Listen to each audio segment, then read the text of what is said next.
Hi, this is Chris at Retrims, and this video is covering a few tips and ideas on the best way to fit pillar trims to your existing plastics in your 2K Caddy.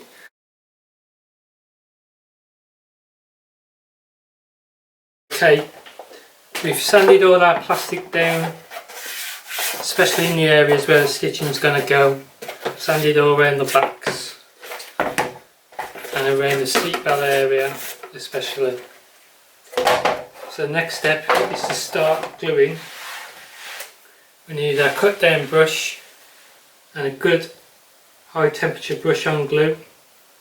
And we don't want to use spray glue because you can't keep it focused on certain areas enough with a spray glue, you never will. So we use our cut down brush, and because this is the first area stitching we're going to do, we're just going to run a thin layer of glue down the spine of the pillar trim. You can see I've already done this one, so you literally just want to run a fine line of glue all the way down. And critically, you want this to be dry before you fit the pillar trim. If you put it on wet on wet, it's not going to grab and it's not going to hold like it should, and you'll find the first time it gets warm it's going to come off. Which is another reason why you don't want to use spray glue, because they've got so much thinners in them. Once it gets warm, the glue reactivates and they always fail. That's why your T5 headlinings and Caddy headlinings are around your ears. So I can't stress enough, use a brush on high temperature glue.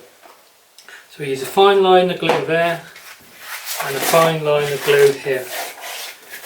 So we want to run the glue only inside the stitch lines.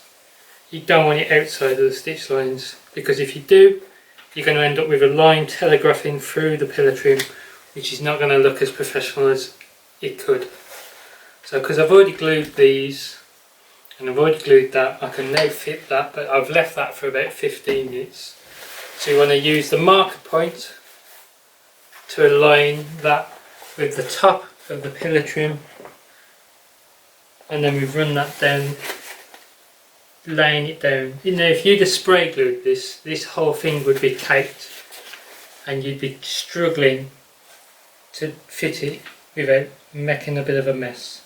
Because you can work this now. You just want to put it on really lightly, work the pillar trim down the plastic a few inches at a time, and you can just keep tweaking it till you get it how you want it. Just keep checking the spine, the plastic, make sure you're running it down, keeping it nice and straight. It should just pretty much follow the contours straight away. And then that will now become the anchor point for gluing the rest down. You don't need to put any glue either side of this. We'll just glue the areas that are going to wrap around the back and stretch it. And that way you won't have any issues with lumps and bits of glue and bit of dust and all sorts under the pillar trim. As long as we've got that nice and solid, we'll have a nice looking pillar trim when it's all glued up. So the next job will be to glue this area and glue the stitching there and bring that in. So I'll quickly glue that up, and then I'll leave it 15 minutes and come back to you. So again, I'm keeping the glue inside the stitch lines, and these brushes are pretty much the perfect width to fit in there. Right, again we'll leave this 10-15 minutes to dry. If you're doing this, the best way to do it is glue that one up and then grab your other one, start gluing that one up. By the time you've done that one, this one will be ready to fit. That glue's ready to go.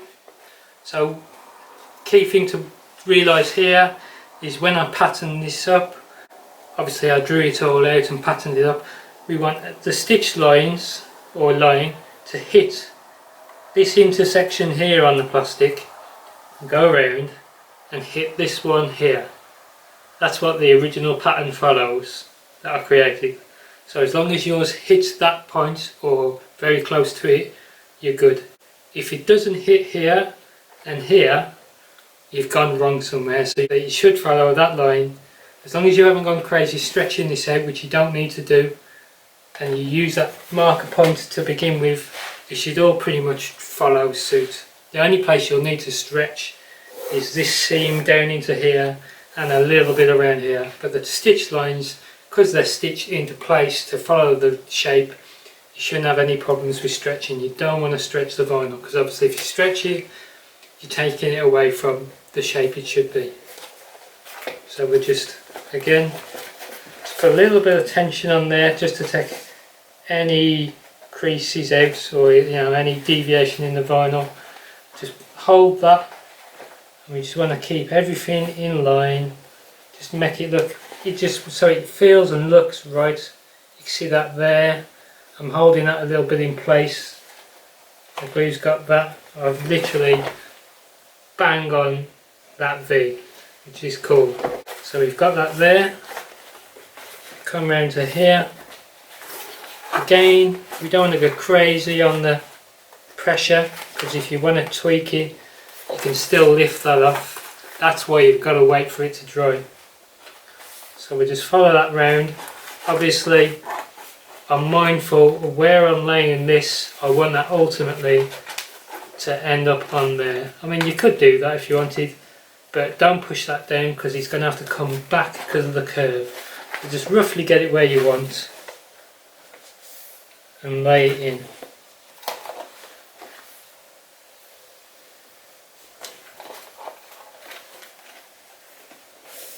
So again, we want to push it into the curve. You don't want to stretch it and then push it into the curve, because then it's going to be pulling itself back out. You just want to keep it as relaxed a fit as possible.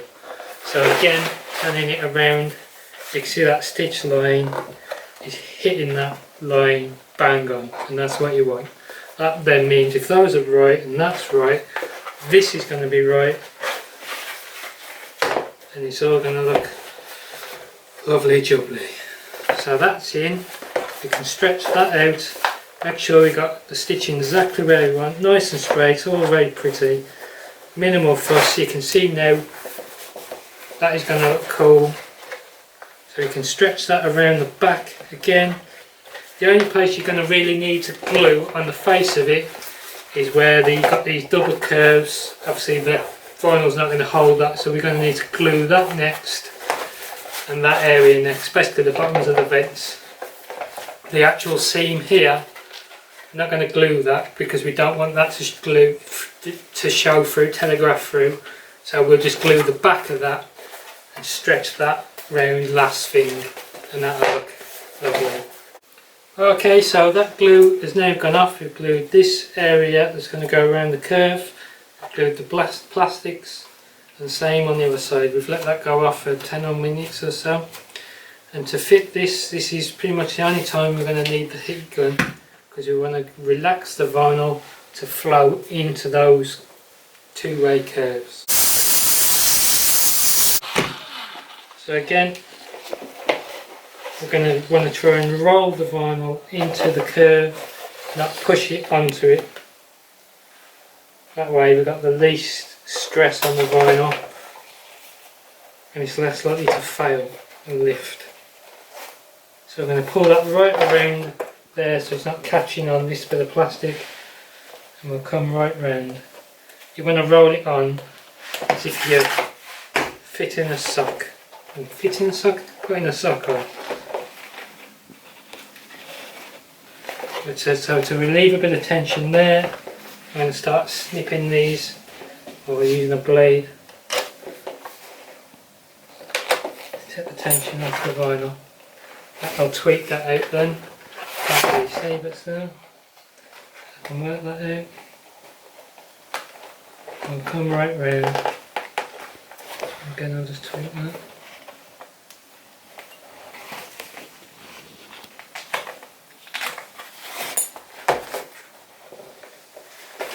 So you can't see.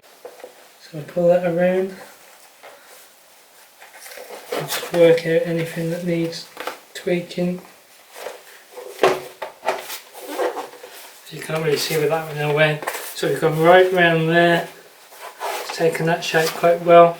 By the time we've got this notched out and stretched around, it's going to look pretty good.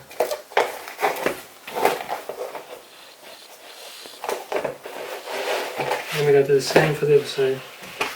Because this is pretty much now just wrapping around and gluing. So to point out, really the most important things are obviously this seam. Like I said, don't glue this seam, just glue it around the back and wrap it around, just get that nice and warm and stretch that, and you get a nice curve that'll flow, and you ain't going to have no bits that aren't quite grabbed with the glue because you ain't used it. So just glue around the back and you get a nice finish. And then when it comes to wrapping around the back, you want a good inch of fabric, and then that's going to hold really nicely and isn't going to let go. And then just trim around the bottoms as and where you need to. Obviously you need to cut around where the vent holes are going to go. And they're done. Get that. Ta-da. Lovely job, eh?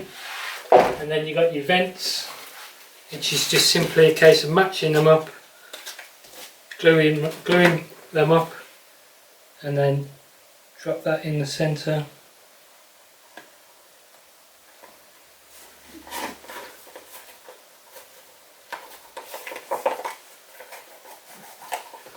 And just finish your edges really. And then in Blue Peter style, there you go. You'll end up with a finished cover. Should look nice.